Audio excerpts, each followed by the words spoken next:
Hello and welcome back to Top 5 Scary. I'm Taylor, your casual crypt keeper, and I got something for you today. I hope you brought a shovel with you because we're going to be doing some deep digging in places we never should have gone. Let's get ready for the top 5 scary tombs hiding ancient curses. Don't forget, it belongs in a museum. Let me know down below which one of these tombs had you most interested. And honestly, I know it's off topic. Are you excited for the new Indiana Jones movie? I don't know. I want to be, but Harrison Ford's looking too old. Anyway, let's get into it. Number 5. Timur the Conqueror. Timur the Conqueror was a 14th century conqueror and founder of the Timurid Empire. And according to the legend's inscriptions on his tomb, there was a warning of calamity for anyone who dares disturb his remains. And I would also just take this moment as a general rule of thumb. You shouldn't disturb anyone's tomb. Anyone at all. It doesn't matter if they were a famous conqueror or just like a milkman or something, you know? But definitely don't disturb famous conquerors who have ancient curses placed upon them. Mikhail Gerasimov was a Soviet scientist and wanted to dig up the conqueror, not for personal gain or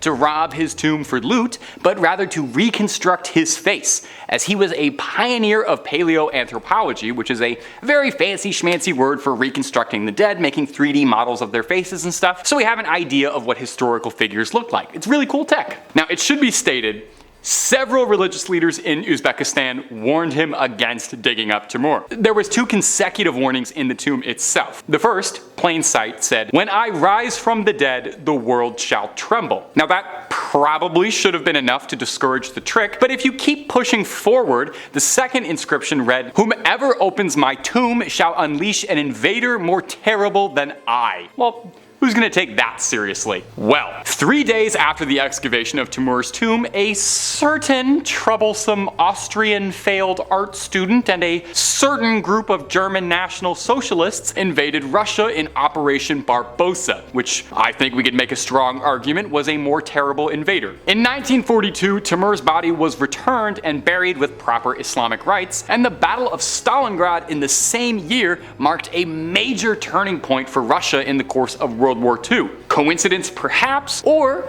was this evidence of an ancient curse being reversed? I feel like that's gotta be one of the first times you hear of a curse getting undone. And if you're looking for way more videos about scary curses, well, you already know the Top 5 Scary has all of that and then some. And you better subscribe or I'm gonna curse you. No, don't worry. No curses at all, just a little joke. But do make sure you hit subscribe, ring that little bell so you don't miss any of our videos, but if you'd be so kind, do it at the end of this video, because I got 4 more curse tombs coming up for you right now. Number 4, Casimir Jagiellon IV. Our next entry at number 4 on this list is a new one to me. I'd never even heard of this guy, so hopefully it's a new one for you as well. It's the tomb of King Casimir IV Jagiellon. King Casimir IV was one of Poland's most beloved heroes right after Geralt of Rivia. Under King Casimir's reign, according to Britannica, he subdued the Teutonic Knights and fought to keep a union between Poland and Lithuania while recovering lost lands taken from kings before. Pretty cool king stuff. His legacy is that of one of Poland's most notable leaders, and his grave has left quite a lasting impact on the country. After King Tut's grave was exhumed, around 40 years after, something very similar happened to a research crew in Poland at the tomb of Jagiellon. Because no one learns any lessons. Researchers were eager to dig up the king to learn about his death and dug right on in. Again, you gotta listen, you gotta learn. You saw the people digging up King Tut, did not work well for them.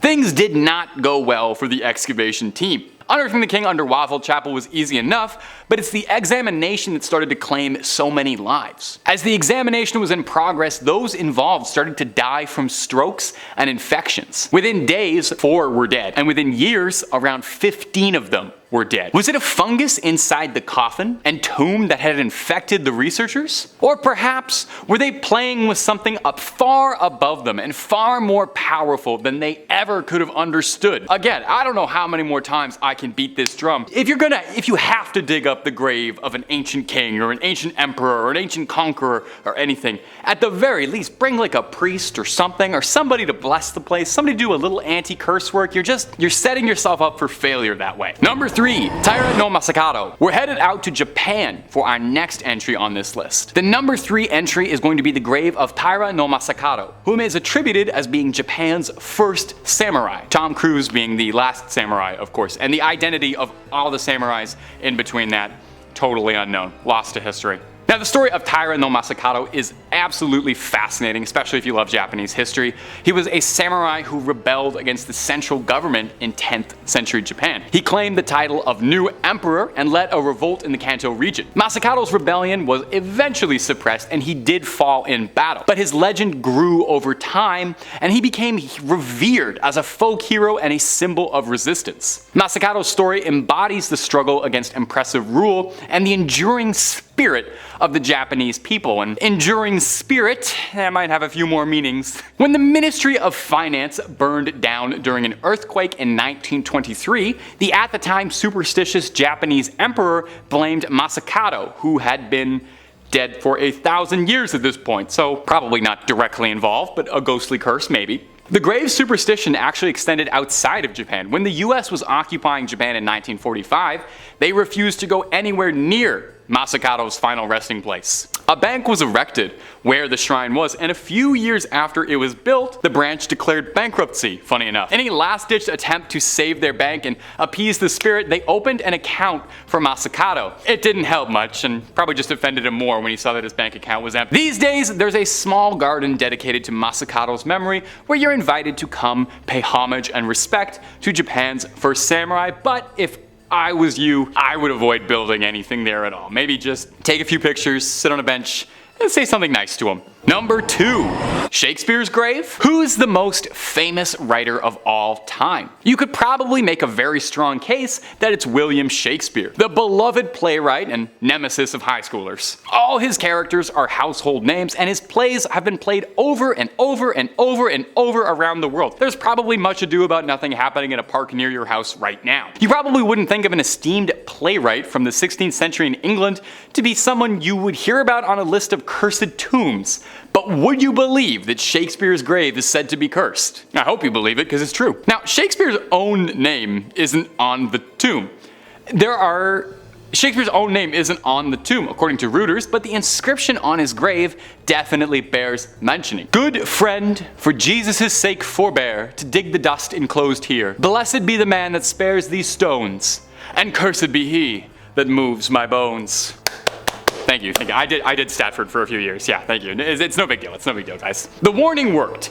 Buildings constructing repairs in 2008 went out of their way to avoid the gravesite at all, but not everyone would heed the bard's curse. According to an archaeologist, Kevin Coles, there is reason to believe that at some point in time, for unknown reasons, somebody dug up Shakespeare and took his skull. Alas, poor Shakespeare. I knew him well. That was from Hamlet. That's one of the plays that he wrote. There's been a lot of debate and wonder even why Shakespeare's name isn't inscripted on the grave. He's the only grave in the plot without a name, and he's a particularly famous grave. There are some who suspect that Shakespeare himself wrote the epitaph, which is pretty funny and in line with him, I think. But I don't know if that's entirely true, mostly because the epitaph was very, very easy to understand, and I didn't need to translate it on the bottom of the page like most of Shakespeare's work. Bait Sher Arim, Israel. You know, I joke around the office that it can be pretty tricky writing top 5 scary videos sometimes. Because of all the channels that we have, there's not a lot of new developments in the world of scary. You know? There's not a lot of new ancient folklore, there's not a lot of new haunted places, and there's not a lot of new cursed tombs being made. Well, they're not being made, they should be. But they are being discovered. I guess they could still get made too, there's still time. A recently uncovered tomb was discovered within a recently unearthed cave in an ancient cemetery in Beit Sharim, Israel. Would you believe this is the first tomb that has been found there in 65 years? Now, the archaeologists termed the tomb significant because it was the first time ever that a tomb has identified a dead person as converting to Judaism. The tomb had a strange message scrawled in ominous red writing reading, Yaakov Hagar vows to curse anybody who would open this grave, so nobody will open it. 60 years old. Yaakov Hagar translates to Jacob the proselyte, which means a convert to Judaism. No one knows exactly who wrote this inscription. An archaeologist from the University of Haifa said the message was inscribed to ensure the resting place of the dead remained undisturbed. It was to prevent others from opening the tomb at a later point, which happened quite often. reusing tombs through time, said Adi Ulrich, the archaeologist. Totally can sympathize with that. When I was younger, I had to share my room with my siblings, had to share a bunk bed. I wouldn't want to share a tomb. I'd want a tomb all to myself. Ulrich also said that the inscription is from the late Roman or early Byzantine period, a time when Christianity was strengthened. And here we find evidence that there were still people who chose willingly to join the Jewish people. That's an interesting thing to find on a tombstone. And currently, as of this writing, it has yet to curse anyone too much, but also they didn't disturb it too much. So let's just hope they keep some of those stones where they are and they can keep those curses underground.